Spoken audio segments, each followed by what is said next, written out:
Um temido pistoleiro é contratado para dar um susto em uma família que possui terras em um local que vai ser rota para a ferrovia. No entanto, esse pistoleiro acaba assassinando todos eles. E a grande questão é que no mesmo dia desse acontecimento, uma mulher misteriosa surge na cidade dizendo ter se casado com o pai da família morta. Prazer, eu sou Luca Leal, você está no meu canal e hoje vamos discutir sobre um verdadeiro clássico. Era uma vez no Oeste.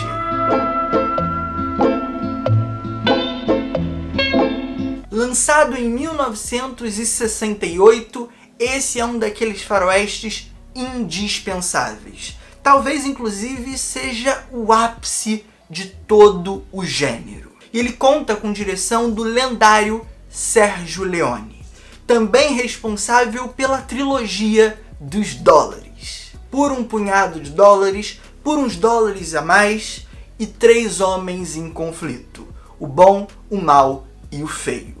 Filmes protagonizados por Clint Eastwood e que ditaram tendência. No entanto, mesmo já tendo revolucionado o gênero, o auge desse diretor é aqui em Era Uma Vez no Oeste. Mas antes da gente de fato começar, eu vou pedir aquelas coisinhas de praxe.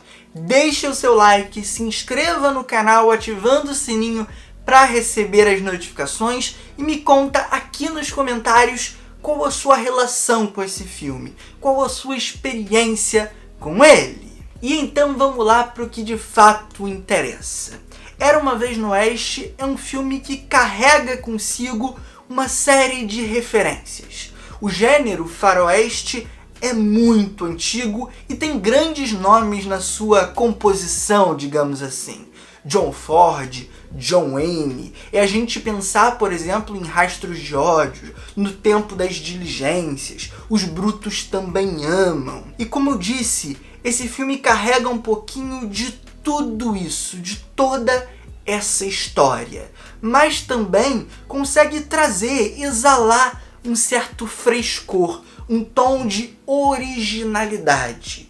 E muito disso vem da direção do Sergio Leone, que sabe muito bem onde posicionar a câmera, compondo imagens simplesmente lendárias. E não são imagens simplesmente bonitinhas. Elas comunicam a história. Elas estão em completo acordo, em constante consonância com toda a linguagem, a narrativa estabelecida por esse diretor. São planos que manipulam muito a percepção do público com relação às cenas, seus personagens e os acontecimentos que ali acontecem. Acho que ficou redundante, mas vocês entenderam. Toda a forma, por exemplo, que a cinematografia e a direção trabalham a textura da imagem é muito característica. A poeira, a terra, que já são marcas, como vocês sabem, muito comuns do faroeste, mas aqui são incorporadas essa linguagem de câmera um pouco mais ousada. É um filme que toma determinadas liberdades para se movimentar dentro do quadro e conseguir, a partir disso, composições inusitadas.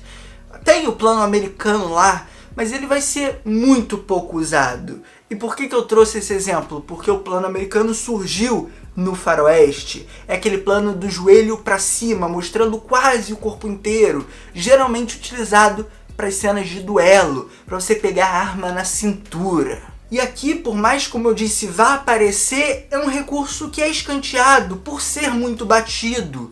O Sergio Leone vai investir, por exemplo, muito mais no close, o plano mais fechado no rosto do ator, mostrando suas expressões, a troca de olhares, algo inclusive que ele já fez muito bem em 3 Homens em Conflito, que tem uma das cenas mais icônicas de trielo, não é nem duelo naquele caso ali.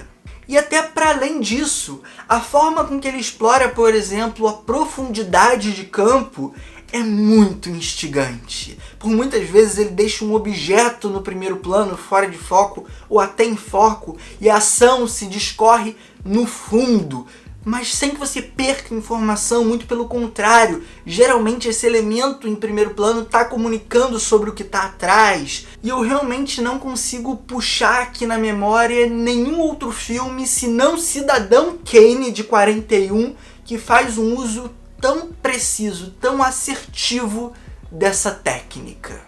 E como provavelmente vocês já repararam, e eu até pontuei rapidamente no começo do vídeo, por mais que ele carregue todas essas heranças e todas essas referências do cinema clássico de faroeste, ele também inova, ele também faz diferente. E isso se dá também na história.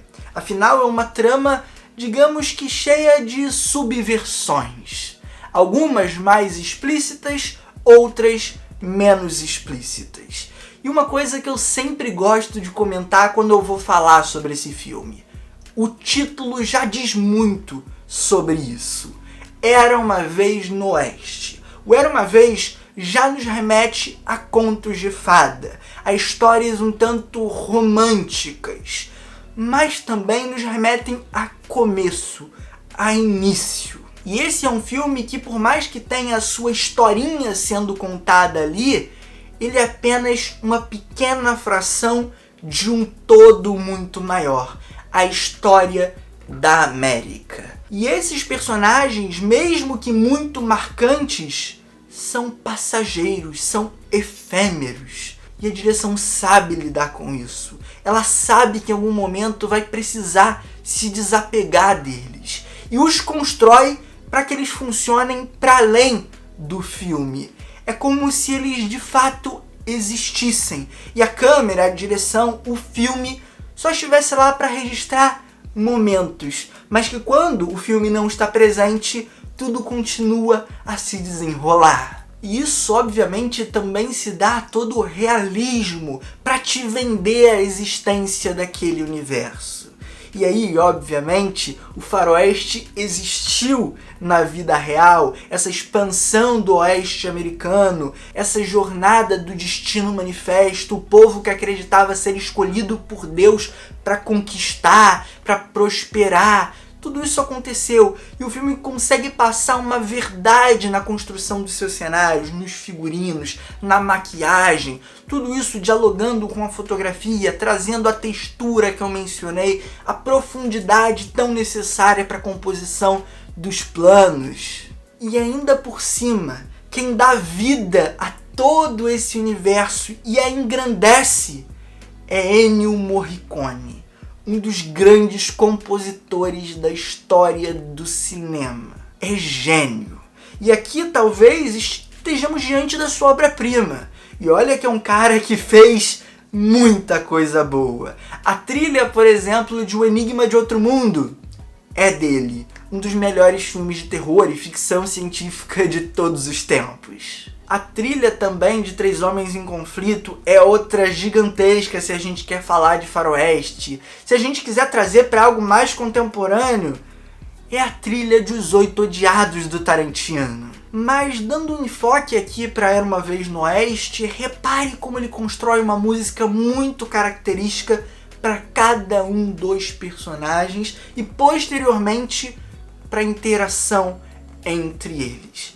Cada uma tem um tom muito específico, algumas mais dramáticas, mais carregadas, outras com um teor mais épico, de confronto, de disputa, que diz muito sobre esse ambiente do faroeste, que é um ambiente de constantes conflitos, em especial entre os homens, e a gente já desenvolve isso mais pra frente. Em outros momentos ele vai para uma pegada mais romântica até, mais melancólica, melodramática, e eu adoro esse passeio que ele faz. Mas o tempo todo eu sinto estar vendo algo grandioso. E isso, combinado com o brilhante trabalho que eu já mencionei da fotografia, do design de produção, com as grandes interpretações que eu ainda vou citar, me remetem diretamente à Era de Ouro de Hollywood. os grandes filmes, os épicos, como por exemplo E o Vento Levou.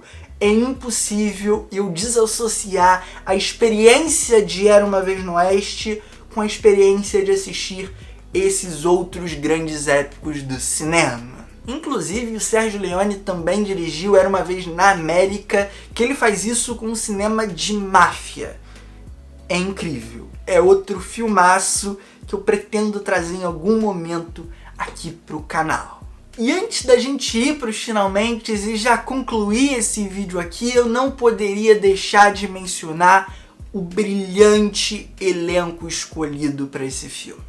São nomes de peso que já fizeram antes alguns faroestes muito marcantes, mas que aqui de alguma forma se reinventam. É a gente pensar, por exemplo, em Henry Fonda, que vai interpretar o vilão dessa história, o Frank. E eu botei entre aspas, por mais que ele tenha atitudes hediondas, porque ainda assim existe uma tridimensionalidade pensada ali pelo Sergio Leone. E o Henry Fonda era um ator costumeiramente relacionado ao papel do mocinho.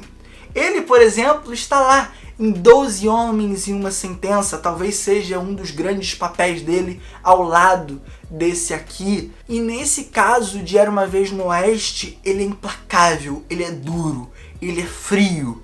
Mas quando ele precisa, o seu olhar derrete e você vê a emoção da sua alma. É uma interpretação extremamente tocante, mesmo que, como eu disse, vinda da retratação de uma figura hedionda. E essa figura é contrastada com a de Charles Bronson, que vai interpretar aqui o Homem da Gaita, que inclusive nem precisa aparecer para ser marcante. Só pela música você fala, ele tá chegando e tá chegando em alto nível. Algo inclusive que me remete a M, o Vampiro de Düsseldorf, um filme alemão muito antigo que também faz esse trabalho de antecipar a presença do personagem através da música. E aqui ele é aquele personagem da cara limpa, é o homem misterioso com um passado um tanto sombrio, mas que tem boas ações, que ajuda a cidade, que ajuda aquele ecossistema a se manter. E esse contraplano entre o homem de preto e esse homem da cara limpa que toca gaita e protege a mulher é muito legal. Uma dinâmica, inclusive, muitas vezes construída por um jogo de closes, coisa que eu já mencionei anteriormente. É um filme que fecha muito no rosto dos seus atores, a expressividade fala muito. É um filme também silencioso, ou melhor, é um filme de poucos diálogos e muita música. Silencioso ele definitivamente não é. E se a gente tá falando de personagens marcantes, é impossível deixar passar a Jill da Cláudia Cardinale. Uma grandíssima atriz e que aqui também vive uma personagem muito tridimensional. Que inclusive, por algumas vezes, me parece uma releitura do Homem Sem Nome que chega em uma nova cidade. Não, obviamente, uma releitura direta, botando uma mulher nesse papel, mas ela por muitas vezes ocupa esse espaço. É ela que gera interesse na comunidade, é ela que inicialmente está deslocada, é ela que inicialmente é inserida dentro de um conflito que ela não esperava ter. Então acho que existe um jogo de subversões também nesse sentido e que desconstrói alguns tropos do faroeste. Como eu já pincelei antes, o faroeste é muito masculino, é uma disputa de poder entre homens. Não é à toa que existe toda a questão da arma, esse objeto fálico, que é muito utilizado para demonstrar poder. Inclusive esse filme aqui também faz certas subversões no que diz respeito a isso. A gente tem um personagem muito rico que fala: a arma desperta medo, a arma controla, mas tem uma coisa que faz mais que isso, que é mais poderosa que a arma: a bufunfa, a grana. E é muito interessante, dentro desse contexto, ter esse protagonismo feminino, ter essa voz que é dissonante, mas ainda assim muito harmônica ao conjunto do filme, que nunca, digamos que vitimiza essa personagem, nunca a oprime, isso no que diz respeito à construção imagética dele, mas também não alça um status que uma mulher jamais teria naquele período. Ele tenta se manter dentro de uma fidelidade histórica e não vai tanto para um caminho de certo revisionismo. Inclusive, aproveitando esse gancho, eu preciso recomendar o Shane, Os Brutos Também Amam, um faroeste desarmamentista que tem crítica aqui no canal, é outro filmaço, e já que eu tô falando um pouquinho sobre isso, vale a indicação. Mas então é isso, agora eu quero saber se vocês querem que eu fale de mais faroestes aqui no canal. Rastros de Ódio, a trilogia dos dólares, No Tempo das Diligências, A Ponte do Rio Kwai. Esse eu nem sei ao certo se é de faroeste, eu nunca assisti. Mas se vocês quiserem que eu fale dele, eu falo. Os comentários estão aqui abertos para esse tipo de troca, para esse tipo de feedback. Peço também, é claro, para que vocês deixem o like e se inscrevam no canal, ativando o sininho para receber as notificações. Assim, sempre que eu postar um conteúdo novo, o YouTube vai te avisar. Te ajuda e me ajuda, beleza? Um forte abraço, um beijo, valeu, falou e fui!